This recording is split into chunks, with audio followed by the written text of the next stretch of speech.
Philadelphia! Happy New Year, everybody. I am so happy to be with you in 2025 with the Eagles while still really chasing a Super Bowl. So I'm not going to keep you that long today because I know we've been talking about SAQUON, Jalen's concussion pretty much all week, reacting to the Eagles basically saying we're not going to go for it. And yes, I'm personally disappointed that they didn't. I understand all of the 100% logical reasons that you and I have talked about, and I'm pretty much on your side. But I just have to get this out before we watch a meaningless game against the Giants. This will never happen again. Ever, okay? This is so special. It's just driving me crazy that if Saquon Barkley doesn't give Kenny Gainwell an opportunity in the first Giants game, they're probably going for it because it's like 58 yards instead of 100, right? Or whatever that is. And for a guy that was been so unselfish this year, the Eagles really missed an opportunity. This feels very Jim Caldwell 15-1. We're going to rest all the starters because that's a smart thing to do. And there is no data other than you don't risk injury, which is the number one thing, and everybody else needs a rest and wants to sit too. There is no correlation between resting and not resting and being ready for the playoffs and not being ready for the playoffs. Your quarterback's already beat up, okay? But somebody's still got to play. And I know this is an asinine thing to say, but if the starters don't want to go this weekend and Saquon does, let him. Sorry. It's just so stupid. It's the same thing that I was describing when Brandon Graham wants to play a quarter, then Saquon should get a quarter if he wants to. The look on that man's face when he's being interviewed in the locker room and he says all the right things and his face looks like someone just killed his puppy and audibly says that his family's disappointed, it means he's disappointed too and he's being a great teammate once again. But this record fucking matters. You will see another appearance of the Philadelphia Eagles in the Super Bowl. You will never see Saquon Barkley ever coming close to this record ever again. This was his one shot in his career, and now that is done. And if you don't value that, then you're an asshole. And I'm just being honest with you. If you're poo-pooing not going for this record, it's a big deal. And it's what I never understand about football fans versus baseball fans. Baseball records are historic. They're argued about. We want asterisks next to home runs and batting averages and whatever else that you can kind of conjure up and think about. And in the NFL, records might as well be like you have to be on a bad team in order to achieve a record nowadays. That is not fun. And I'm not blaming you for thinking one way or the other. I'm just saying I do not like where sports are at now, where the record of something that has never been done before is not even close to being celebrated. And mostly every national football head says the same thing. Well, you got to do the smart thing here. Sports are never meant to be smart. They're supposed to be fun.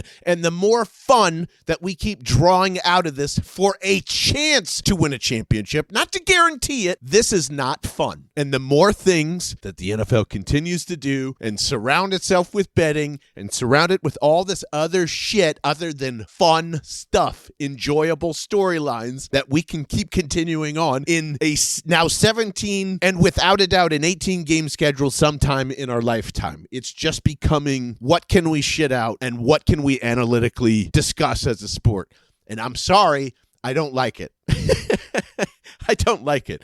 You can't make me and force me to be on your side on this one because, like I said, we're never going to see this again. The Philadelphia Eagles had an opportunity to hold on to an all-time record probably for the next 30 to 40 to 50 to maybe it's never broken again. Maybe. I do not believe you will find Saquon Barkley in this offensive line ever again. Does that make sense? You can probably find generational talent in the running back position in the future and whatever that looks like. You will always be able to find different generational talent on the offensive line. I am sure somebody will be better than Saquon Barkley eventually, just like somebody will be better than Lane Johnson and Jordan Mailata. But how many times are they on the same fucking team? How many? How many? What in your and mine lifetime, if you're listening to this, you know about the 90s Cowboys and Emmitt Smith and that record, the all-time rushing record, right? That's a hat tip to that entire team and that entire decade. It's the same thing here. It's the same thing. It's not just celebrating Saquon to me. It's celebrating Saquon and the offensive line to be etched in stone forever. And yes, they need the rest. The way that this bye week worked out is really fucked up for chasing this record because if there's a bye week at week 9 or 10, we're probably talking about it slightly differently. Jalen Hurts never has a concussion. I think he's already broken the record. You know, that's where I'm at. I'm fine with however you want to logically say that, John, you're an idiot, because I am. That is totally fine.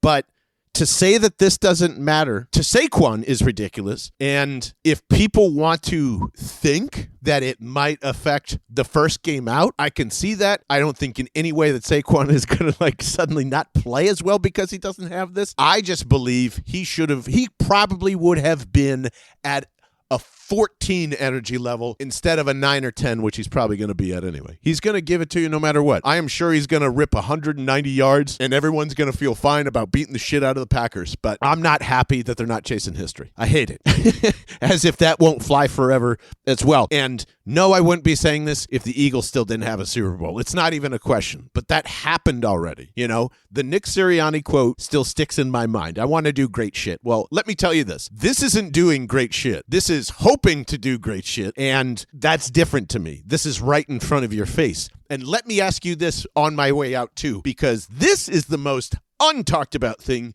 this week. At first, I dismissed it because it's just pro football talk, suggesting a week ago, before the Eagles even played the Dallas Cowboys, if Nick Sirianni has an okay playoff, meaning if he gets bounced out in the wild card round or the divisional round, is there still an opportunity that Nick Sirianni leaves? And that was also brought up by ESPN very late yesterday. Dan Graziano, and I forget who the other author was, but it was two guys that were attached to that, and I briefly read that over, and you probably didn't see that either because I'm not asking you to pay $5.99 for ESPN Plus either. But regardless of the substances of those articles, because even if I tell you what they're saying, it's pretty much the same presence. I don't like the fact that a guy that's only been to the Super Bowl once is determining this for his team as well. And you might think that's ridiculous, but here I am. I think it's very interesting that this team has had the greatest success of bouncing back from the bullshit of last year. Nick Sirianni basically proving himself that says, yes, last year was a fluke. Look at my win totals. I've seen that argued in my Twitter feed all this year, and yet these articles are still out there. And I know that this time of year, it's a great thing to kind of circle up and get clicks and what ifs, what ifs, what ifs. And we've been playing what ifs this whole entire season, it seems like. And no one is satisfied with any answers yet, by the way. No one's satisfied with this seems like a Nick problem, and we're okay with that. Or the struggles that were there were Jalen's, or now that you've seen Tanner McKee throw the football, by the way, you guys like them apples. Now you're even starting to get questions like, well, if you had a guy like Tanner McKee, do you think this offense would move a little better? You think A.J. Brown would have more touchdowns? I guess, probably. But then we're not literally discussing all the shit that I said up front either. Like the fact that Jalen is giving the opportunity to Saquon Barkley, the way he plays and whatever. It's for a whole other discussion. But I think that's interesting, don't you? That there is at least a semi-cloud still hanging over Nick Sirianni with this amount of win totals and everything else that you want to tell me about why he should keep his job. But it's still out there. Why is it out there? There has been no announcement. There has been no question. There has been no nothing about Nick. Do you think you deserve a contract extension? Do you think an announcement is coming soon based off your season, your win total? I don't know if, that's just not on top of every beat reporter's mind at this point. I am sure we'll probably get some questions next week, maybe heading into the playoffs, because how couldn't you ask a head coach that? And I guarantee and predict that the entire Eagles fan base on Twitter and Instagram will give shit to whoever asked that question, but I know it's coming. How could you not ask that question at this point? Nick, are you scared that if you lose this playoff game against the Packers or Commanders, do you feel like you'll have a job here next year? Well, we're going to fucking find out, because my answer right now is if they bounce out of the first round or even the divisional round, if this team does not get to the NFC Championship game, that man is gone. And you're going to yell at me because of that. And I'm just telling you, the writing's already on the wall. No contract extension. Well, we're on our second article in 2 weeks from two completely different sources, by the way. So is it ridiculous that also makes me frustrated that a man that possibly could be fired after this season is making the call on something that we will probably never, ever see again as Eagles fans? Yes. Yes, I am. No matter if it's logical or not. He is making it stop. And honestly, it's probably Howie Roseman, if we're being honest.